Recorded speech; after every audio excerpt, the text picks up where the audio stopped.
I'm not actually doing anything. Can you hear me now? If you feel like you are losing your grip, might suffer a trip or abandon ship, open a can of whatever you sip and join the fellowship. And welcome. We've got a new format to try out for you. It's going to be a calamity because we've over-engineered and overcomplicated this massively. Alan is having as hard a job as I am. I always know when Alan needs to really concentrate because he didn't have a pint at the pub. Whoa, wait a minute. When was it like we decided to over-engineer it? This is all you, Henson. We started the new year with some wonderful news. John Mayer has bought Henson Studios. I'm not saying it's wonderful news because it's a namesake. I've worked there, formerly A&M Studios, I believe. It's where they did We Are the World. It's got a crystalline because it's haunted by Carol Carpenter. It's on the Charlie Chaplin studio lot, which is a magical place. And it's just lovely to hear. If you haven't checked out what John Mayer's got to say about why he's bought the studio, it's well worth doing. And for me, it just points us in this right direction of us getting back to basics about being in a place with other people, making music together, collaborating with toys.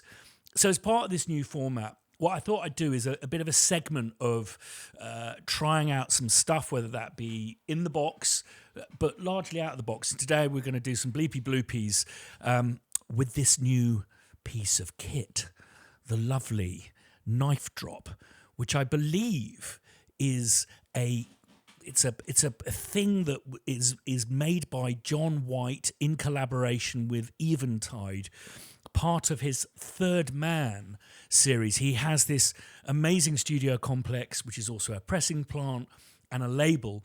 And he's made this very novel, but I think brilliant decision to do a line of hardware, but not with one manufacturer, with 7. And they all have this lovely kind of yellowy retro feel. And I think, according to him, it's like all of his favorite manufacturers doing what they do so well. So I think that there's a spring reverb and all sorts of goodies. This thing is absolutely mental, and I can't wait to show it to you in conjunction with this box here, which kind of looks fancy, but it's just beautifully simplistic, and it really brings together the world of modular and pedals, of which I'm a fan of both. And it's just a very simple device that allows you to patch, experiment, and it's just been lovely to put together a very simple patch today to demonstrate this in conjunction with this box, which is the Board Brain Patchulator version 2, giving you basically the ability to combine 8 pedals, patch them within the thing. I'll take you through it in a sec, and with a modular rack like this. I'll take you through how I've made the patch in a minute, but I really want to basically show you around this. So what I need to do is actually repatch this quickly. I'll just keep this left and right there so I don't forget. And then it's like this, isn't it? It's that goes in here. You see, there's Whilst you're doing that, Christian, Yeah. I've got to correct you. It's What? Jack White, not John White. John White. You've went through I've been saying Jack Black Yeah, so all every week. permutation of his name. Yeah. And so we're going, so basically you've got an arrow in. So we've got the, basically I'm using this Fender Rhodes P bass, famously used by Ray Manzarek of the Doors, who didn't have a bass player. So the organist, best rock organist of all time, Ray Manzarek. played the bass with his left hand. And in fact, when Fender acquired the Rhodes Group, who were making these small portable pianos, they didn't like the sound of the electric piano and felt the future lay in these bass units. So you can pick these up. They all kind of come from the 1960s, and it wasn't really until the late 60s, early 70s that they made the Fender Rhodes electric piano, which is what they're famous for. But what I love about excuse me, this unit is it's passive. So it's a great way of testing out how pedals are.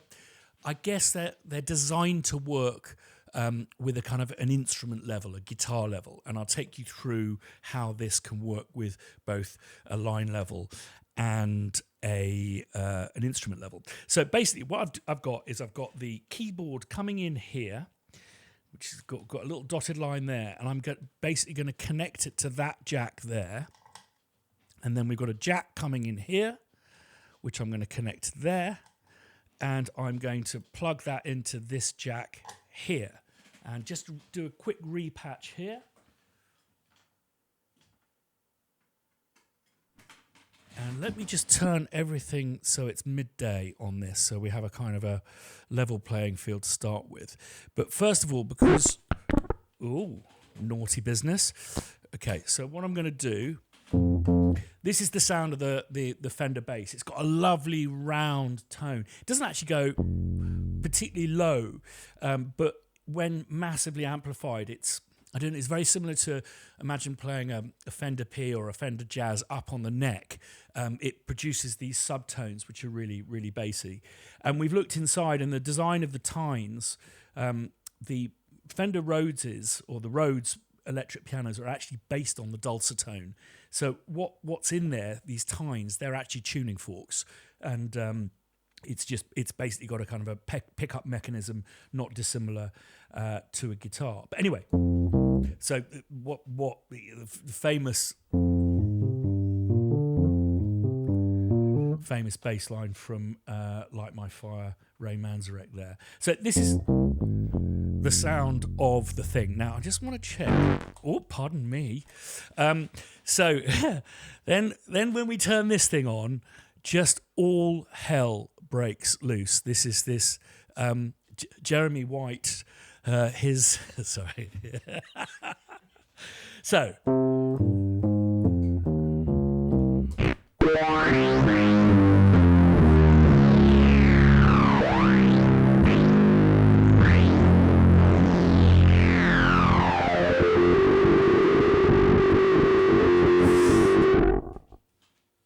Mummy, I've never ever plugged a guitar pedal into a keyboard and had such instant gratification.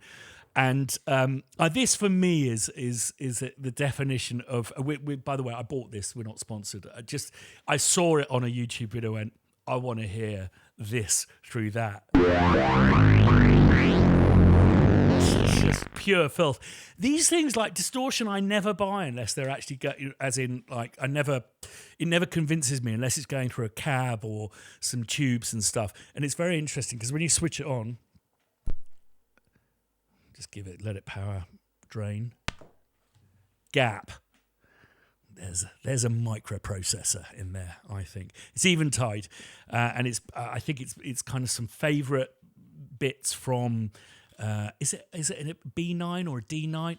H9, which Norman White really likes. Okay, so basically what we've got is we've kind of got three effects units here. So let me take the drive off, and we've basically. It sounds like an auto wah, but actually what's going on is it's a voltage-controlled filter on. It's like a key-following synth, which Eventides are very kind of famous for. If you think of I think they make the Pog, don't they? So if I turn this up, and it works. It works monophonically. So when you've got it the mix dialed, you can kind of get away with it. If I turn it all the way up.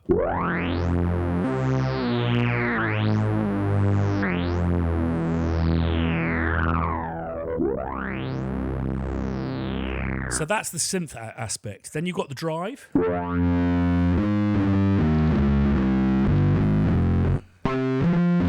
It's a great drive that really suits that kind of monophonic stuff. So together. It's just absolutely ferocious. But it doesn't stop there. It's also got an octave on it.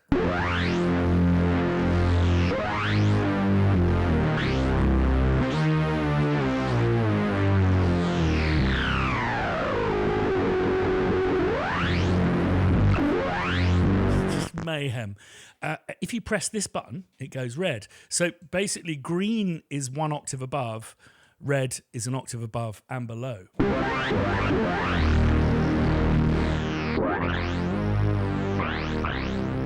you can hear the three notes there.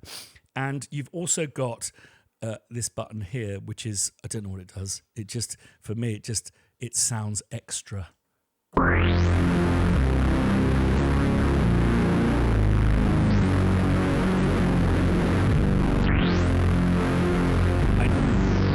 I don't know what it's doing. Now here, it's there's this whole kind of cinematic Italian feel to it, and I think it's based on a vintage Italian film that is Italian for Jeffrey White's Jack White, yeah, Jack White's. He goes by Jack White the Third, and there's an Italian film, so it's based on that. So the user manual is a bit cryptic. It says featuring 3 alternative endings, and basically this just works like a shift button. So what we're going to do is hold this down, and then I'll change the synth attack, make it slower. So after I've let go, I'll turn the synth back up so we can hear it. Let me just take it down like 1/4. So you can hear it's really quick there. And then we also have resonance as well. So let me turn that down. Let's turn this up. A bit more resonance.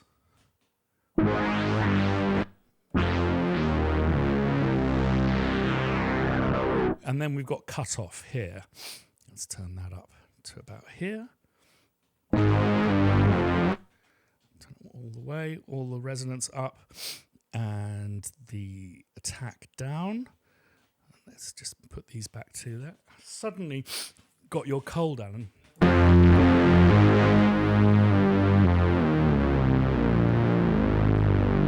So it sounds a little bit less kind of squelchy synthy. Let's put these back there.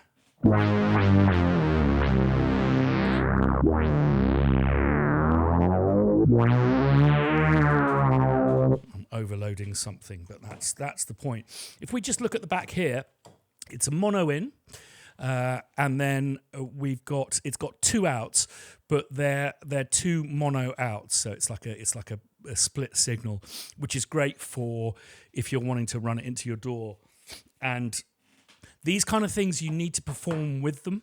And if you're putting it into your DAW and introducing a latency, you won't be as responsive to the unit.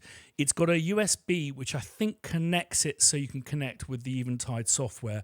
And there's also an expression pedal in, which just by reading the manual seems to be something, that is the cherry on top for this pedal. I'm going to get an expression pedal to see what this is like and see if I can also maybe link it up to my Korg MS-20 as well, see what that synth can do with the expression device. So Knife Drop, I'm not promoting it, I bought it and I just wanted to play with it with you, and I wanted to show you in conjunction with this. Oh yes, before I forget, it takes both a guitar and a line input, so if you want to just whack a synth in there or send it an analog signal from your DAW, it'll be able to handle that. What you'll find with older pedals, more traditional pedals, is when you feed it a line source, it'll distort and overdrive them in a way that they're not designed to do. So you'll find yourself putting just a tiny amount of your synth amp in, and then that doesn't really suit the amplifier of your synth either. So always good to check. If it only takes an instrument level, you get these kind of what do you call them? Is it like a reattenuators, like a step reamp kind of units that take the voltage down and put it up depending on which way you want to go? But awesome. And what's great about this unit is I think it's a totally passive unit. So whatever you put in it, it's the responsibility of what you do at the beginning of the chain and where you're sending it to. So let me just take you through this again. I don't want to lose everything that I've done. Oh, jeepers, I've got to. So basically, you've got 8 ins and outs with TR cables. I don't know if they're TRS or TR, jack holes. And then you've got matching 8 with, Euro mini jack, Euro rack holes. And basically what's great is if you had a couple of pedals attached, you could go into one pedal and then out to another pedal, into another pedal, out to another pedal. I don't have anything connected up, but you see what I mean. And the minute I saw this, I thought, well, this allows me to integrate with the modular. So I want to do the things that make the modular rig fun. For me, these are they're like workstations.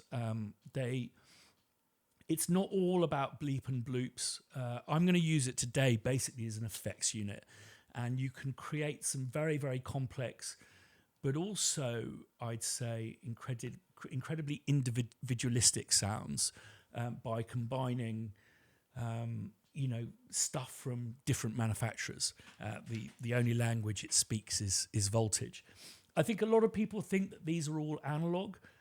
Most of these units have microchips in them. And I'm not saying that all of their oscillators are analog, but it's very much cutting edge technology. It's just a little bit more mum and pops type businesses. So what I'm going to do is we've got the Fender coming in here.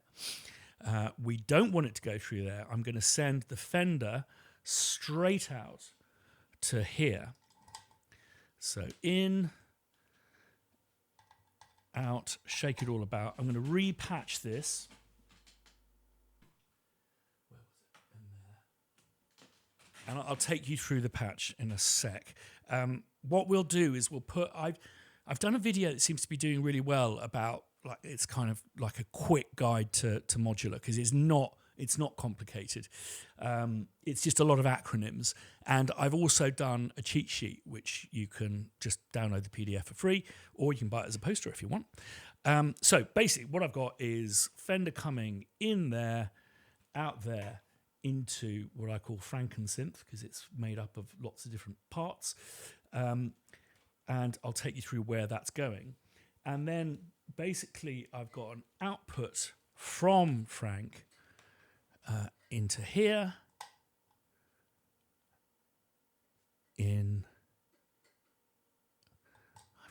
what am I doing? So I've got that. This is when I go into a complete mind meld. Okay, yes, that's what it is. Okay, so it's 3 Dubreys.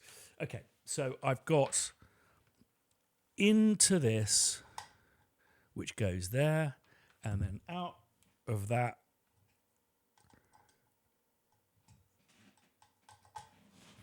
back into Frankensynth. Right, so let me take you through what I've been doing here. Basically, something that's amazing about this stuff is there isn't a digital or there isn't so much of a restrictive protocol of how these things communicate with each other. It's simply voltage, on, off, amount, so, which means that you can, even though these things by and large aren't MIDI, it means you can synchronize a lot of behaviors. And that's what I'm going to do for this patch. So in here, I've got, it's basically a metronome, and it's sending out a tempo click, which if you could hear it, it would be like, pop, pop, pop.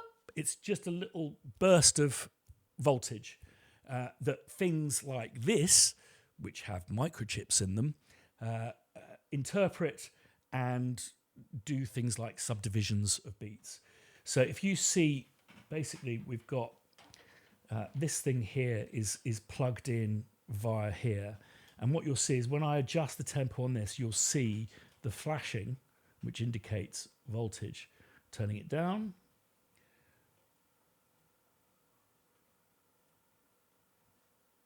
turning it up. Let's take it back to 120. And then this bit here, I don't know if you can see the blue lights, but these are basically subdivisions of that click. So what I'm going to do is I'll just keep these two synchronized, and you'll see these two basically refer to these two outputs here.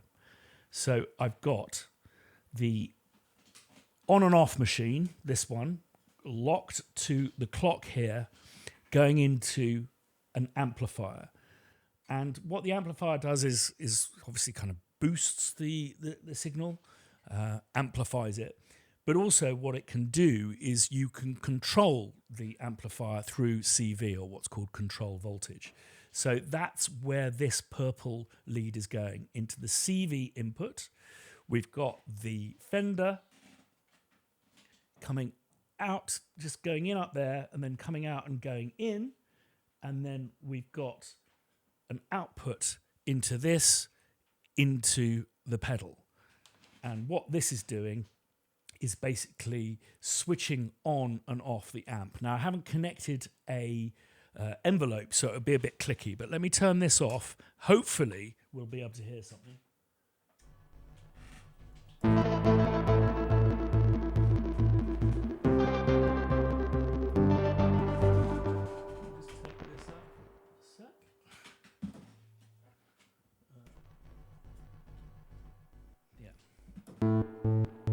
Just simple as that. There's a bit of spring reverb on there. If I turn this up or on,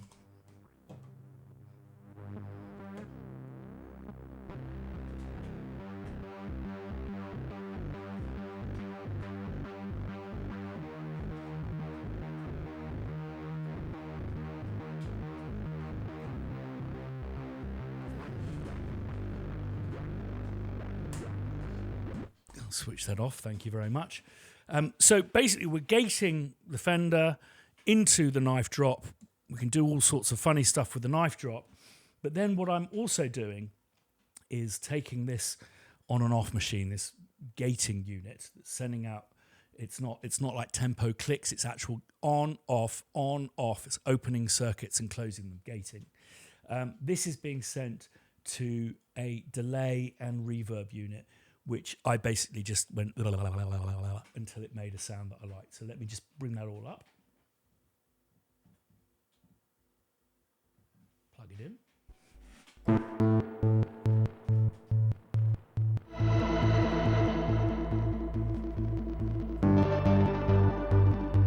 Yeah, this is all synchronizing. You can see that this light is in time with this light, and so is this light. And electricity voltage is insanely quick. It's very close to the speed of light, so you don't sense any latency at all. I mean, I'm serious. If you had a copper cable long enough and it was connected from Earth to the moon, and you have to imagine that distance is all of the planets in the solar system. If you were to shove them together, that would be roughly the distance to the moon. It would take, how long would it take for an electronic signal to get from here to the moon down a piece of copper wire, Alan? I put you on the spot. 2 seconds. That's pretty fucking fast. Yeah, that's fast. And I think that when we are kind of thinking about digital transfer rates and microprocessors and all of that stuff, it's basically designing microprocessors that can keep up with the potential of electricity to transfer just insane amounts of binary information really, really quickly. So So basically, modular feels super tight because it's receiving voltage and just responding with more voltage. There's no decoding. There's no like binary code or anything like that. It's not like MIDI where you'll always get a latency or your DAW or all of that kind of stuff. So there's an immediacy to modular that I absolutely love. Where was I? Let me turn this up. And you'll see what I can also do is subdivide one of these. So basically everything's going kind of together, but I can subdivide the piano so it's quicker.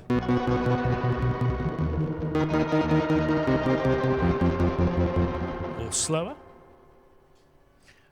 I'm going to do a triplet. Let's do some cross rhythms.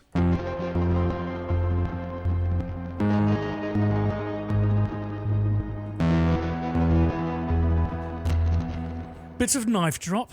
I think so.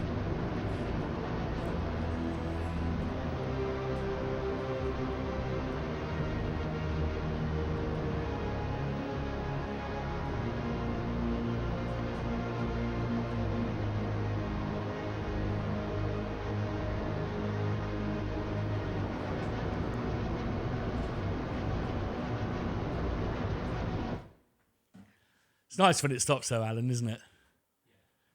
Yeah, it is nice, especially when you've been listening to it all afternoon. I genuinely, honestly, these pedals are not designed for keyboards. I know that Strymon have been doing some amazing stuff with reverbs and all that kind of stuff, but it's not like, I don't know, it's not like something you can't create in a DAW. This, the minute we plugged it in, it was like, oh, hello, matron. Absolutely fantastic. So anyway, that's my latest little Christmas prezi to myself. And I have to say, I think these are really reasonable. They don't require power, so they definitely must be passive. And if you've got a bunch of guitar pedals, got a bunch of modular, and you're finding either of that collection is kind of getting dusty, I think this is a great solution for integrating stuff. And there's something playful about it, which I quite enjoy. The idea, instead of these units that you can get that work in a straight line, instead of having everything uniform, the idea that you've just got a bunch of pedals scattered around this central patching hub. They do bigger ones as well, which is a lot of fun, but it's just great to get back to this, Alan. You've got a little bit of modular, haven't you? A little bit, but to be fair, you've kind of I haven't used it in ages. It's kind of similar to you. I'm kind of worried to turn it on. Yeah. Okay, you get that kind of like the burning smell of dust. Yeah. But I really need to get into it. I really need to get back into it. Hearing this today, it's great fun. Yeah, it's. I think that what's really interesting, you could go really complex and stuff, and there's all sorts of units that you can. I mean, having said this, I do. There has to be a public health warning. When you look at a price of, I don't know, something like that, you'll go, oh, it's $130. It's not that expensive. It does one function.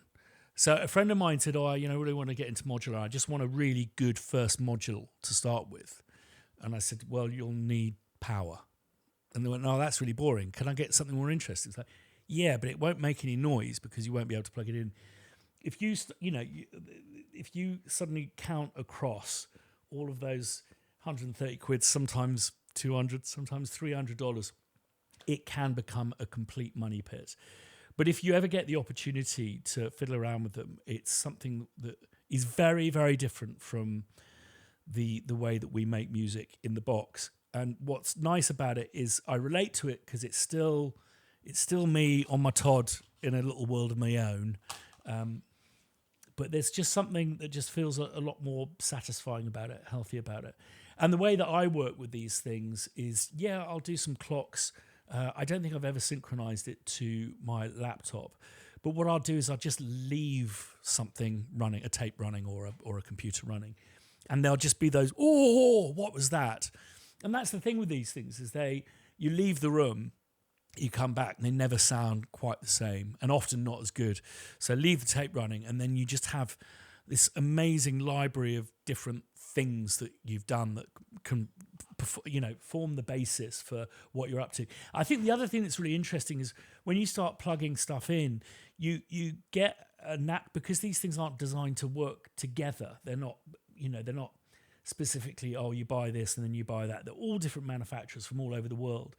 You actually get a sense of the voltage draining, and as a consequence, the intonation starts to go every time you plug something in.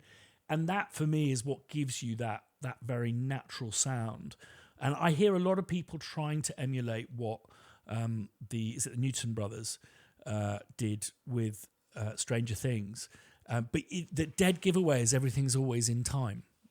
Always in tune. These things, they'll stay in time. But yeah, everything's always in tune. And you just know that a lot of these things, if you give them a big kind of voltage range in pitch, they won't stay true intonation-wise all the way. And I think, when thinking about modular and the difference between modular and synths, they're just one in the same thing. It's just that when you buy a synth, this is all wired in under the box, and everything's designed to work with each other so you get better intonation. But it wasn't really until, I think that certainly for Roland, they, with the Jupiter 6, introduced the digitally controlled oscillator. At that point, things started staying in tune because there was a bit of digital clocking or whatever controlling the speed of the oscillator, which controls the pitch. So that's a little bit of a workshop today. Next week, we'll do something different, look at something different. I've got a really amazing thing to show you next week. So if you haven't subscribed yet, please do. We will be inviting people in on the Google Meet. I hope you haven't disappeared. I should have said that at the beginning. They've all disappeared. They've all disappeared. It'll just be you and me, mate. We'll be invited. Oh, there we go. Welcome to the fellowship. Sorry to keep you waiting, guys, but I've got a new toy. I don't know, did any of you hear that? The question I'm asking today is there a bit of kit that you love but you use wrong, or use it for the wrong purpose? Also, is there anything you didn't know last week that you do this week? I've learnt two things. Aspartame, the thing they sweeten drinks with, it was discovered when they were creating shatterproof glass. It's an adhesive that one of the developers of this new shatterproof glass licked when it landed on his hand, and he went, "That's sweet, let's put it into drinks." So I can see Ellery's just gone, "Oh my God." So, yes, aspartame. Does anyone know where loofahs come from? The proper natural ones? Because I thought they came from the sea, but they're actually, loofahs are a form of cucumber. They're a gourd that grow in Turkey. And if you imagine opening like an aubergine, a courgette. What do they call that in America? Eggplant. No, that's an aubergine. What is a courgette? Oh, you guys will have to help me. If you open a courgette, it's quite fibrous, and apparently you skin them and dry them in the sun, and that's how you get a loofah. This has got nothing to do with music, but I do like a well-scrubbed back before laying down some beats and stuff. I don't know. No one's got their hands up, but you come in and join in. I've been prattling on all day. Elliot, how are you? I'm good, thank you. How are you doing? Very good. Is there anything that you love to use but use wrong? In terms of music, I'm not sure. I once had to use my Helix floorboard as an interface to record some vocals at a gig for a backing track we're using in 10 minutes. So I don't know if that counts. Yeah. But I've just got one of these things, a Stream Deck, and I'm looking forward to using this all wrong. They're quite good. But I have one question for you. Yeah. I listened to the BT tour he did in his studio, which is amazing.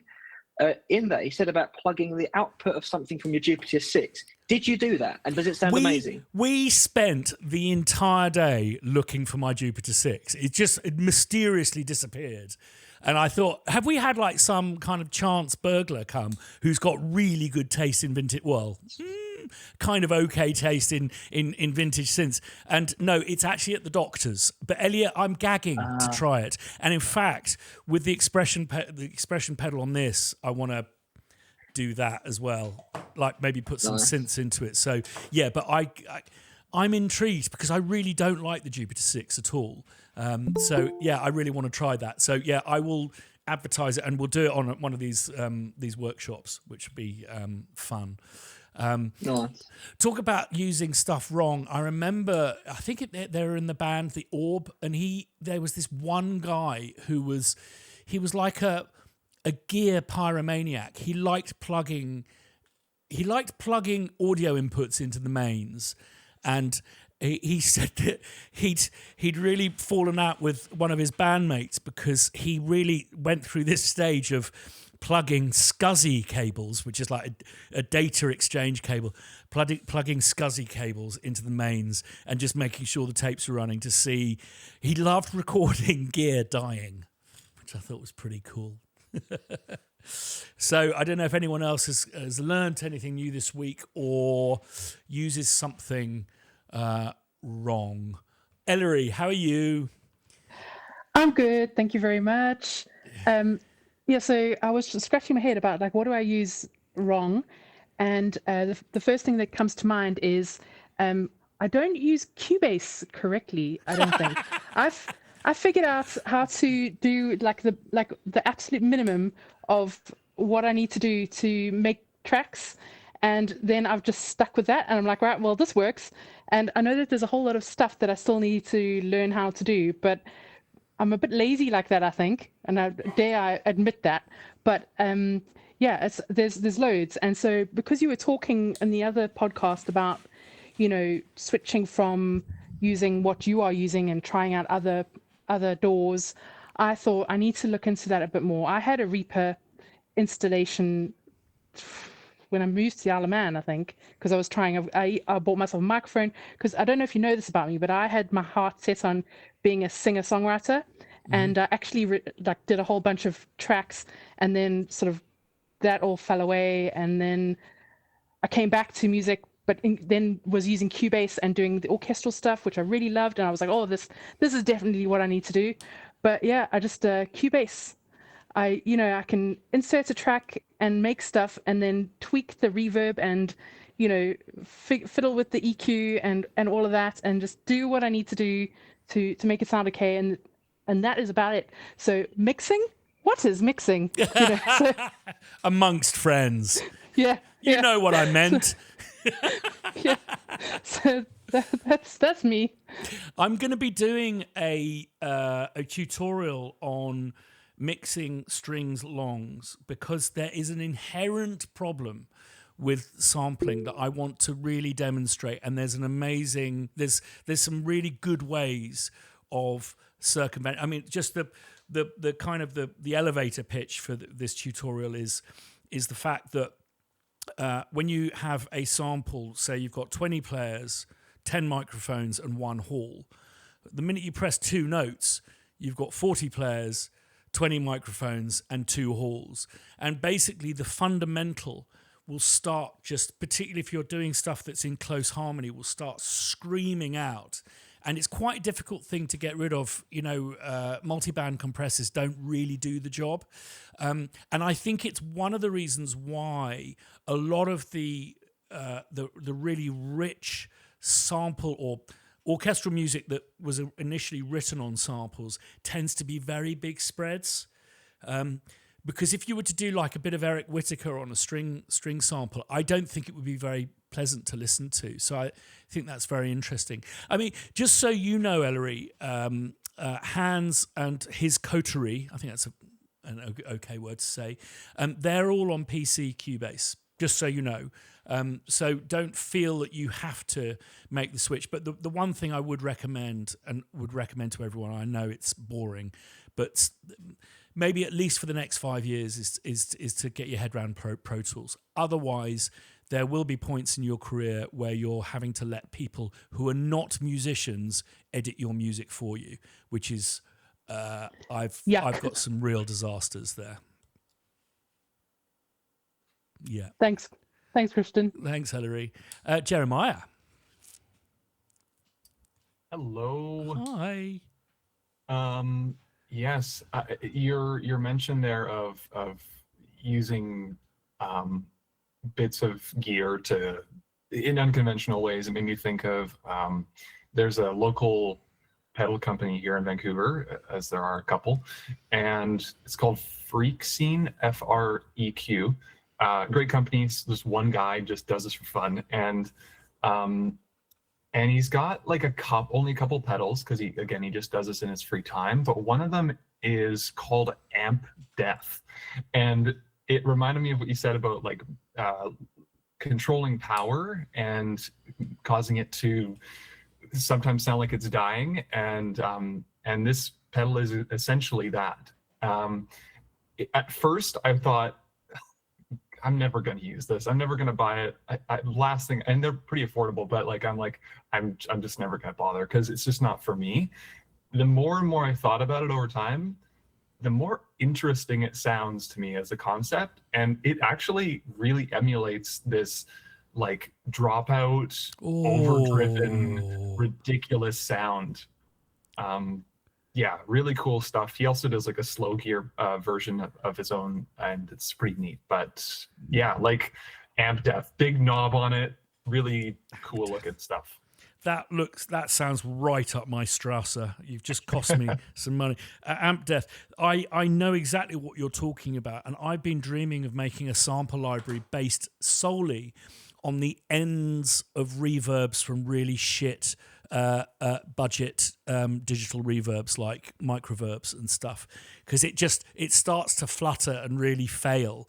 And there's some spooky goblins in there that I really like.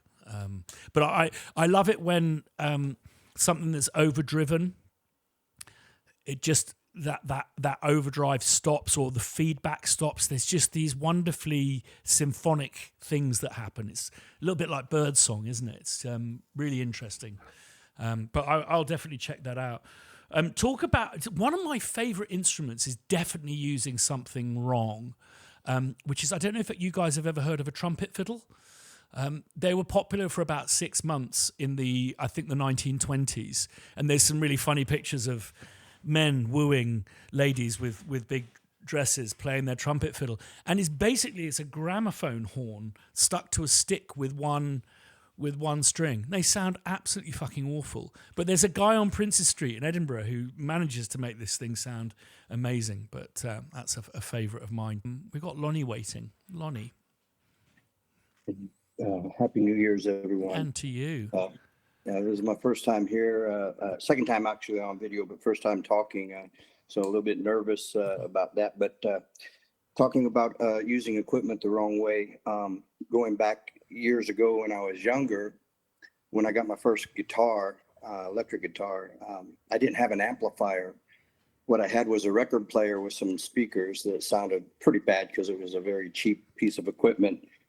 And the guy at the electronics shop asked me to put a crossover in there for this.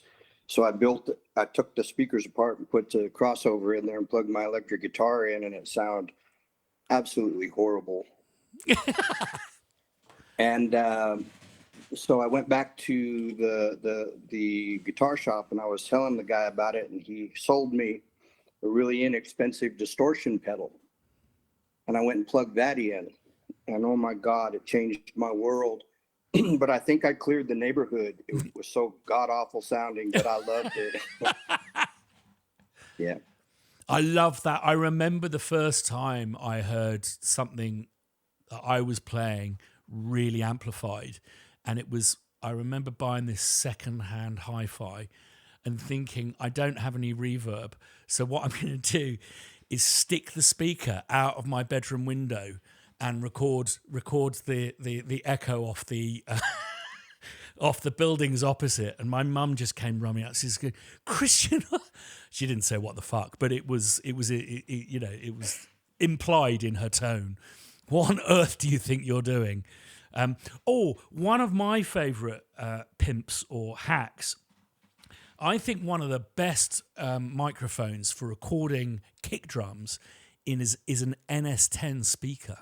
I don't know if you guys have seen that. It's quite commonplace. They tend to not be in the box. What they do is they kind of take them out of the box and then just stick them in front of a kick drum. And I think they're good because they can kind of catch a lot of air. I think that what I've seen people do quite a lot of is an Audio-Technica D112, which are those horrible mics, but they're good for kick drums. They get the click, but if you want that real thud, I know a lot of engineers who'll use an NS10 speaker in front of a kick drum, which is pretty cool. I've been recording gongs for 34 hours, and I never ever want to hear a gong ever again in my life. And I'm going to have a curry, and then I'm going to go to bed, which I'm really looking forward to. News next week on the NAMM trip and stuff we'll be doing out there. More news on Piano Book, and I've got an amazing thing that I found on eBay to show you all, to do a little bit of workshopping. And I think as we develop this over the weeks to come, it would be great to kind of collaborate a bit. I think this is a great opportunity to have a bit of fun and see what people come up with. So yeah, love to you all, and hopefully see you again next week, same place. And I'm off for that curry. See you later. If you feel like you are losing your grip, might suffer a trip or abandon ship, open a can of whatever you sip and join the fellowship.